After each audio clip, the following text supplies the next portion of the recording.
There.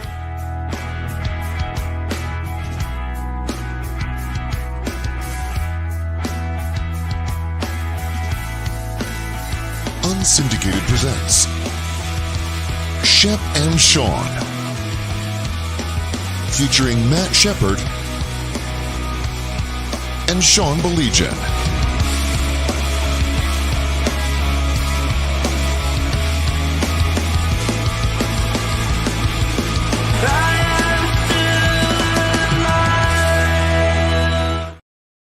What a horrible month for the Tigers. No other way to say that. 6-22. But hey, Shep, they're back right now, so don't worry about that.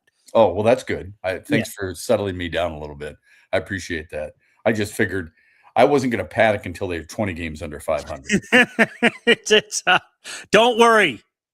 Scott's got this, okay? I don't want anybody, and I mean anybody, to worry about that, you know?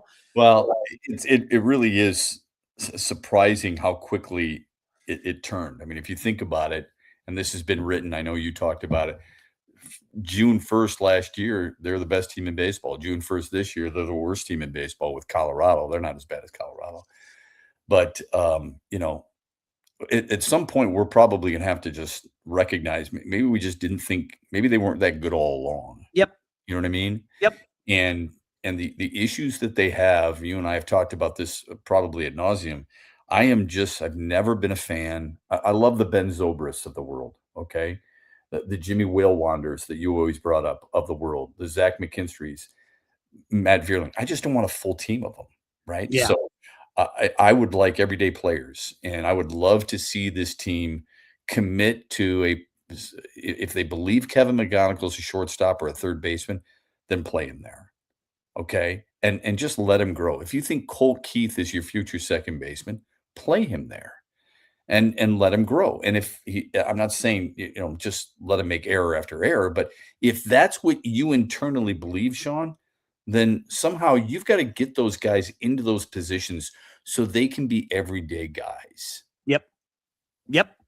Shep, here, this is, and I hate to sound like a broken record. I am the type of person that, as you well know, I mean, for the longest time we've worked together, and I always say this to the younger generation, okay? You're going to have to excuse guys like me for not falling for the just wait until you see fill in the blank. Right. Rico Brogna, the great Cornholio, Humberto Sanchez, Cameron Maben. No disrespect to your former broadcast partner, Dad Cameron.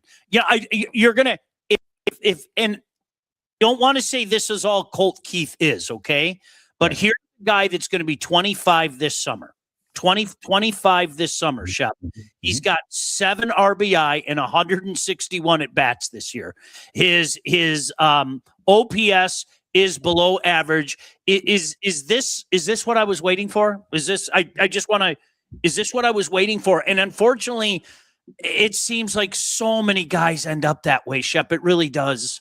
I know. It's how many people could be fooled? Let me ask you this. Do you think the guy can hit? Do you think Colt Keith can hit? I guess. Okay. How about that? I guess. Yeah, I think he can hit. Now, where does it mean he belongs in the order? I don't know. I mean, he's 222 this year with runners in scoring position. How many times has somebody been thrown out because they're terrible on the bases this year, unlike a year ago or 2 years ago? Yep. So I think he can hit, but it sounds to me like you and I could agree he's probably more of a bottom of the order type hitter. Yep. Okay? Which is fine. You need those guys too. All right. We're not saying that about Dylan Dingler right now because he won a Gold Glove a year ago. You got it. And Dylan Dingler's hitting home runs. But look at his batting average. It's slowly going down. I don't expect my catcher to hit 280, but I won't be able to take 230 either. Okay. So I think what we're saying here is that this team has a lot of flaws. And I think one of the biggest flaws, Sean, is their lack of depth. You and I have talked about the Lions being able to add to their depth with offensive line and secondary help. Brad Holmes did a good job of that. May not be the sexy names that everybody wants, but they've got guys who have experience there. The Tigers don't. No. You have to convince fans and people like you and I on why Jahmai Jones and Zach Short are still on this team. Yep. I'm not saying just bring up Max Clark or anybody in general, but if your depth within your organization that everybody told us was a top 5 minor league organization, if your depth is so void that you can't replace Jahmai Jones and Zach Short, you've got bigger problems. 100%. I want to get back to this for a second. I've been waiting to throw this at you, and I hope you take this in the context in which I'm saying it, because you and I are in the same age group, okay? Mm-hmm. A couple days ago, my son and I decided that we were going to go to the batting cage. Nice.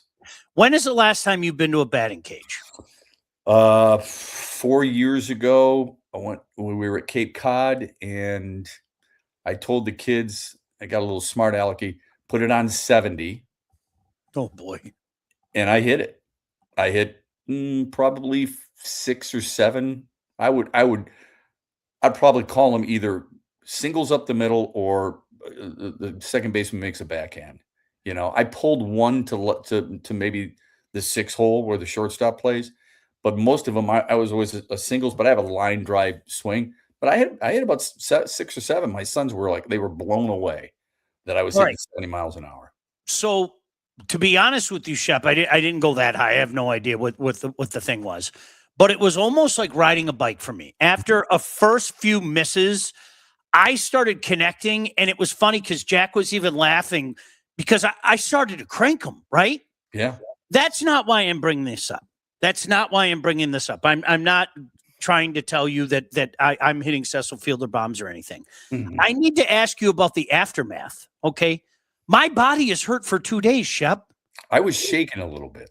I took 60 freaking pitches. Wow. And I'm not yesterday. I was hurt yesterday. Wow. And even today, my body hurt. 60 swings? 60 swings. Wow. That's like you were against Cater Montero, for 65 yesterday. It's crazy.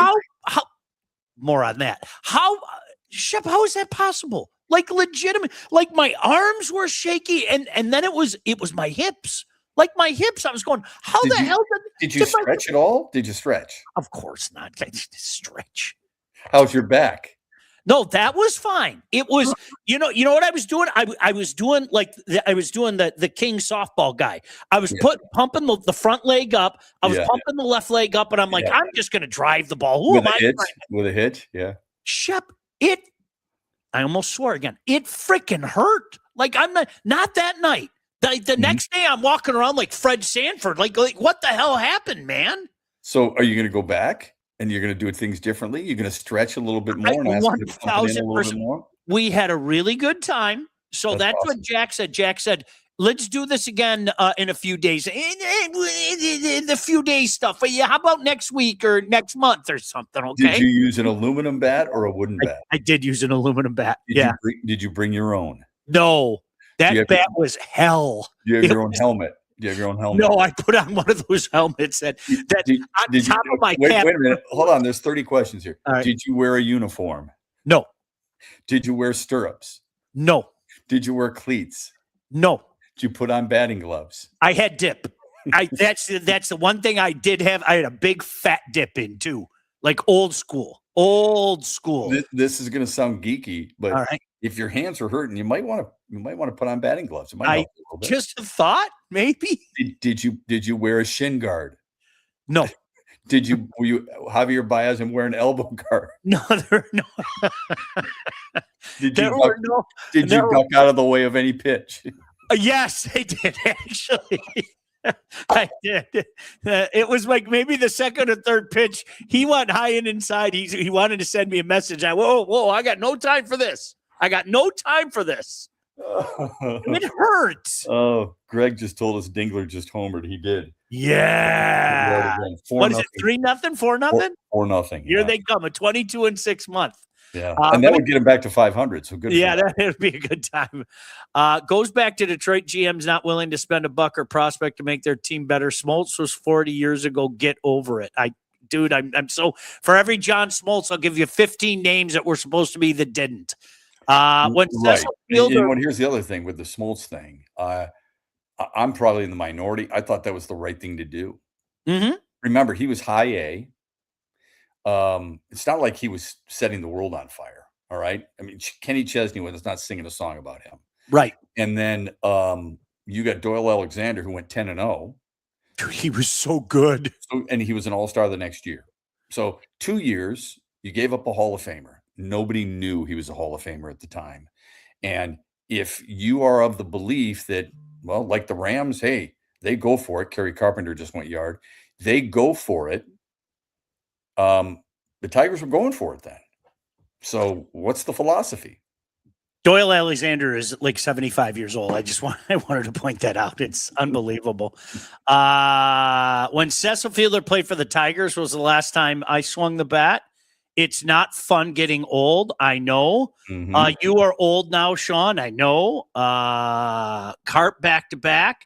Tigers scoring a month worth of runs tonight. That comes from Kevin Shep. So I'll take. Kevin's right.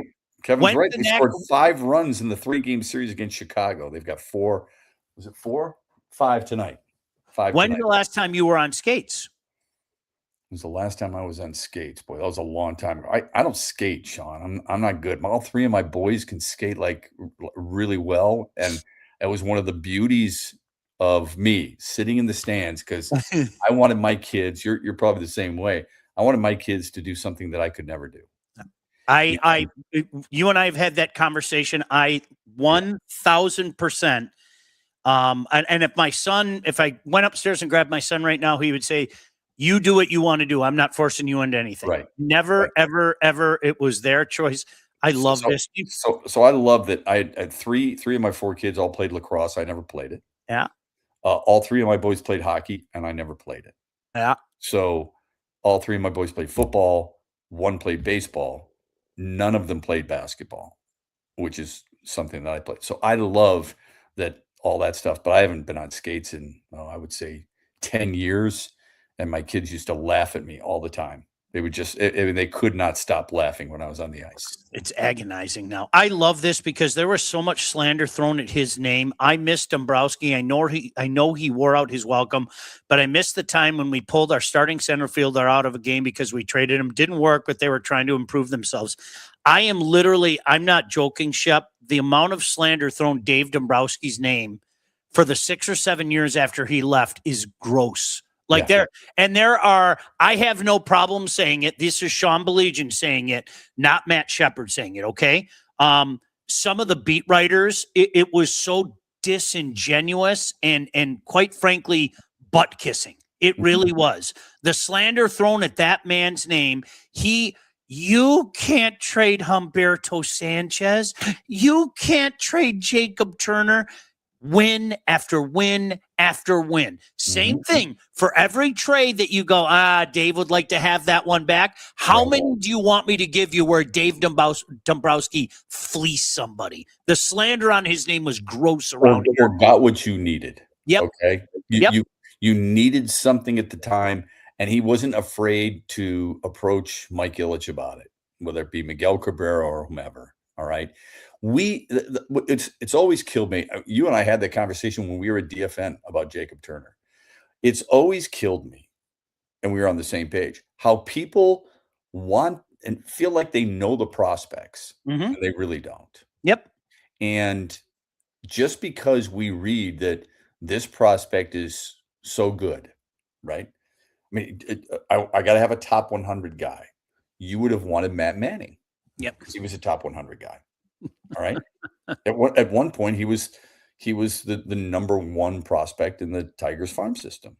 So there's a lot thrown at Dave Dombrowski, 100%. I think a lot of it comes back to he didn't fix the bullpen when he had a chance or when people thought he had a chance, even though he did get different guys to come here.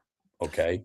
Well-known guys. I always go back to 13, like Joaquin Benoit, and I know he didn't exactly like to be in that position, But Joaquin Benoit brought some stability to that position, Shep. In my mind, he really did. He brought some stability, and then they went and got one of the coolest nicknames, the Mexicutioner, and there were and that's why I always go back to 13. That's the one that hurts the most for me, Shep. It really does. Even the 2 trips to the World Series, it's 13 that hurts the most to me. It really is. I'm with you on that. And Riley Green went yard, so 3 straight homers for Detroit. Now 6-0. We haven't had a big trade since Dave 13 years ago, since Prince Fielder. I don't care about trades. That's not gonna. It doesn't make me think like our general manager of whatever team is on his P's and Q's and while keeping us on pins and needles to make something. I want them to get good players. I don't care how they go about it. If it's free agency, then great. It's funny how I don't think we're alone here, but as a fan base, we all want to see the young guys, but we don't want to see them too long because they got to impress right away, like Kevin McGonigal is. Sure. Right? How many people want to see Jace Young? Nobody. But 2 years ago, everybody wanted to see him. Yep. Right. Okay. And then when you feel like you've got something good in the minors, but people are like, I want to trade for this guy. I want to, but I can't trade certain young players. And I want to sign this free agent. Well, they went out and they signed Framber Valdez. They went out and they signed Justin Verlander, who many people wanted, right? I didn't want Drew Anderson. Holy cow. But there are a lot of people, a lot of players that this organization has that you originally wanted. And I originally wanted too, I might add. Sometimes it's the players who just aren't performing. 100%. I'm not giving a free pass to Scott Harris. I don't like a lot of the signings that he's had. I don't understand why he felt like certain guys would fit this situation. I would like them to get and develop, or at least go out and sign. Everybody knows they've needed a right-handed power bat for how long, Sean? Right. And they just haven't chosen to do that. And they don't have anything in the system in that regard. Shep, you mentioned this, and I want to get to it because I'm so intrigued. I'm serious. I say this with respect. I appreciate your baseball mind, okay? I know that AJ got a lot of crap for the Montero situation yesterday, okay? He deserved it. And this is what I want to ask you, though, okay? And I don't want anybody to think, listen, people were furious at me and us, Shep. The Jahmai Jones pinch hitting for Riley Green thing is unforgivable in my mind. It really is. And I know, guys, you're so smart and, you're looking at advanced metrics. I have the exact same amount of postseason at bats as Jahmai Jones does. That's where that argument ends. And people lose their mind and, if you don't agree with the manager, you hate his guts. I just thought that was stupid then. I think it's stupid now. Can I just for a second play the devil's advocate for our fine manager, okay? A guy who I know you know very well. How can I put this? Montero's numbers third time around skyrocket, right? In his career, but not this year. Right. Okay. This year, yeah. They skyrocket. Mm-hmm. This is a damned if you do, damned if you don't thing. And this is where I kind of get managers' backs, right? If you leave him in there, you're a moron. What are you doing? Oh my gosh, why didn't you just go to the pen? Clearly he was gassed. I don't care if he's 65 pitches, blah, blah, blah, blah, blah. I remember people used to give shit to Jim Leland because, Justin Verlander goes 8. Well, and then he's going to put in Dad, Papa Grande. He's going to put in Dad. Well, if Dad blows it, people are going to yell at him. If JV blows it, people are going to yell at him and say, what are you doing? This is a guy that was perfect one year. I kind of looked at that as damned if you do and damned if you don't. And that, even taking into consideration, and this is the second part of the question, there isn't one arm in that entire pen that I trust right now, Shep. There's not one arm in that pen. So that's why I'm trying to look at both sides of it in the damned if you do, damned if you don't. If you leave them in there, I think people are going to cry if the Sox scratch that run across. However, at the same time, and this supports your point, who in that pen do you trust right now? Absolutely nobody. I get that. But here's the thing that I think what they did. by pulling a guy after 65 pitches, and it's not he wasn't laboring. There were no walks. He gave up 2 hits. Were they super hard contact that you can recall? So you're almost punishing a guy for being effective and getting through the lineup 3 times in 6 innings. If you're going to pull him at 65 through 6, and most managers will tell you, I'd love to be able to get a guy 13 pitches per inning, 14 pitches per inning. Okay. So if that's the case, Sean, how's he ever going to get through more than 6? Right. Okay. You want to pull Scuba last year in Seattle in a 3-2 loss in 15 innings. He throws 99 pitches and he, quote unquote, gave us everything he had. Fine. Why would you pull a guy after 65? What analytics are you looking at? Are you looking at his career analytics, or are you looking at this year's analytics? It's why you're using Jahmai Jones, who was really good in these situations a year ago, but hasn't come through in these situations this year. Which one tells you the more important and truthful story? Right. What would I think not enough people have talked about this. I think this is part of the problem. It's not the 65 pitches that bothers me, or even the 6 innings.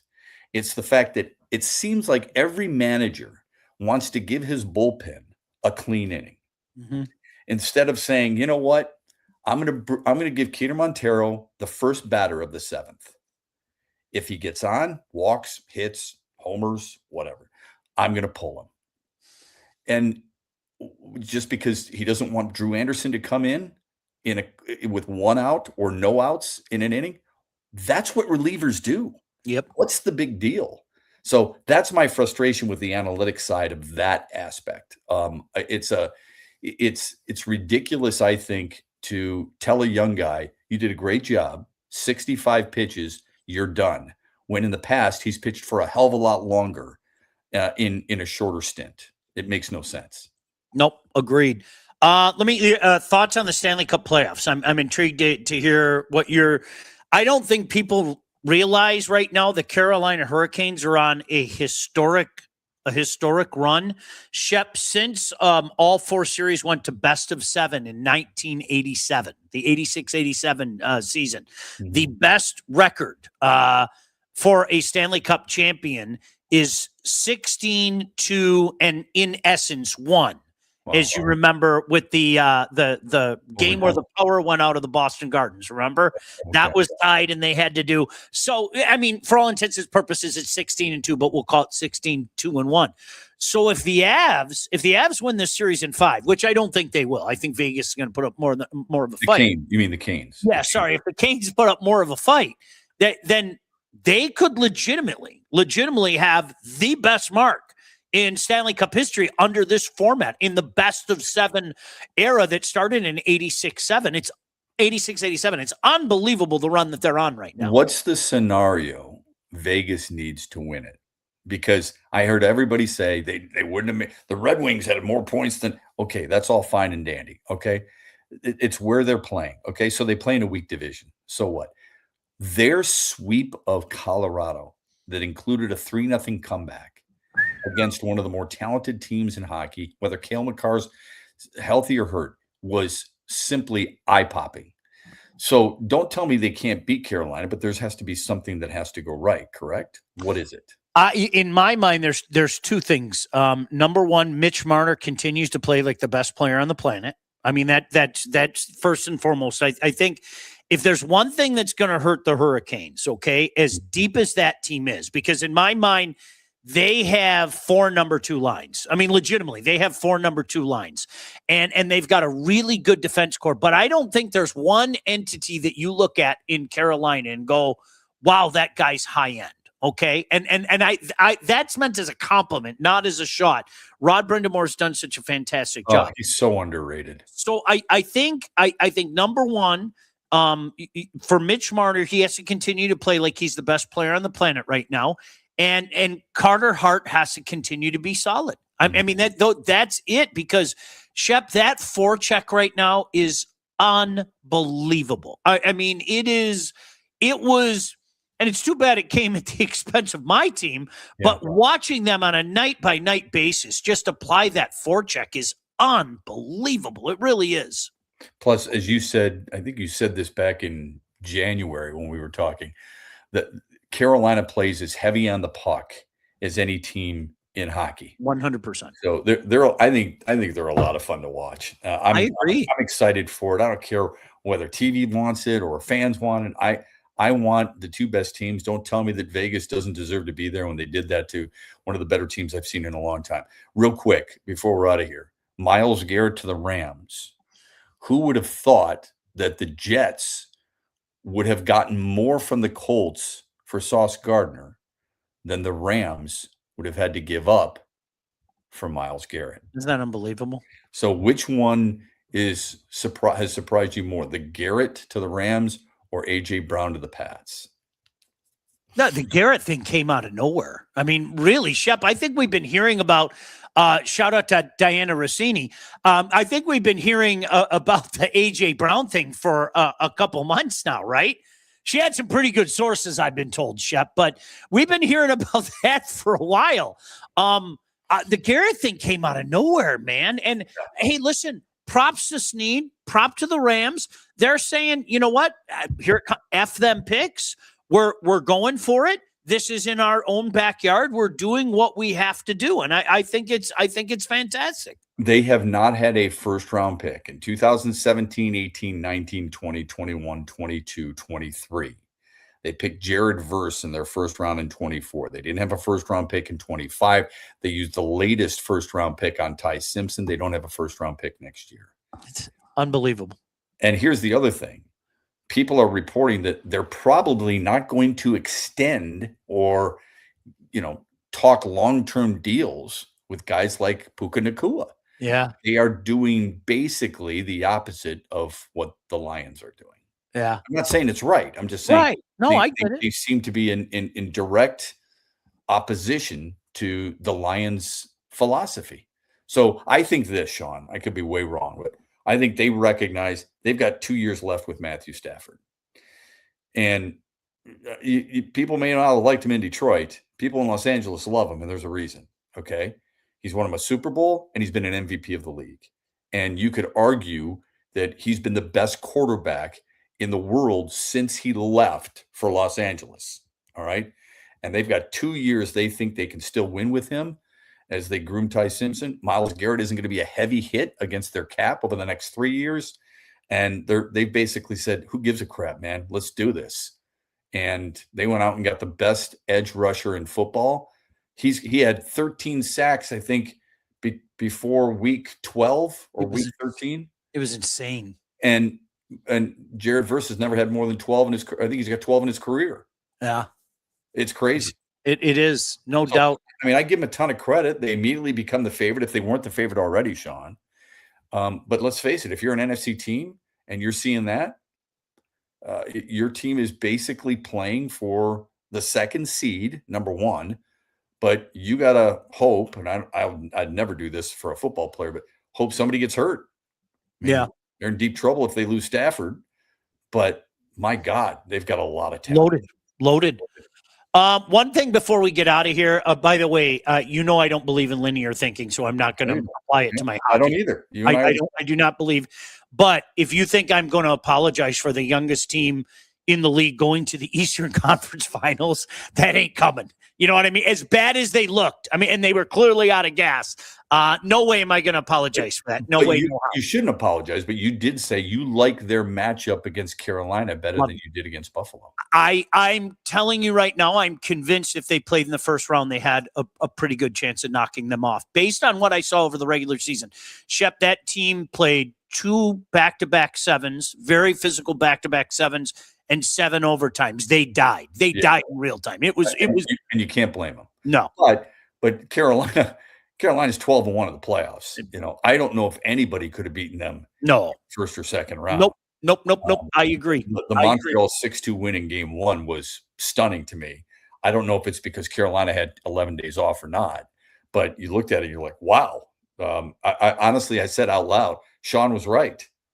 At the time, they're 4-0 against them, and then we saw what happened the next 4 games. So, who do you like in the Cup?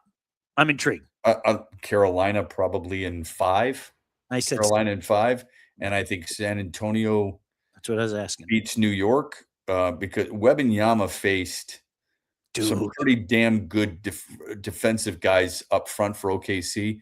New York does not have that. All right, and I would ask you this: knowing that San Antonio is going to be favored at least to win the NBA title, do you think that puts more of an onus and desperation on the part of the Pistons?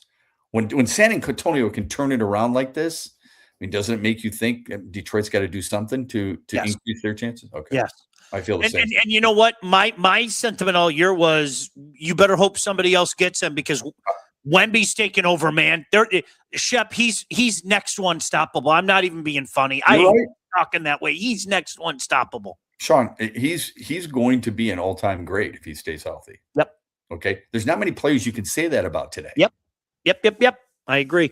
All right, pal. Anything new with you? Anything you want to pimp? Make sure you listen to Shep's show. Anything else, Shep? No, good, buddy. Have a great week, man. Always good to talk to you. I love the conversation. Pleasure chatting with you, my friend, and you guys as well. We'll talk to you soon. I have to keep talking because when I hit end stream, I have to hit it twice. So, bye. Shep and Sean, featuring Matt Shepard and Sean Baligian. Executive produced by Sean Baligian and Todd Losey. Theme song, incidental music, and related sound effects are from Still Alive by Anti-Ghost.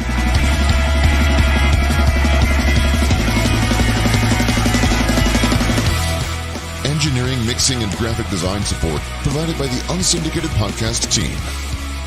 Don't forget to like and subscribe on all your favorite channels. While you're there, be sure to rate and review the podcast. Call the Unsyndicated hotline at 248-237-3257.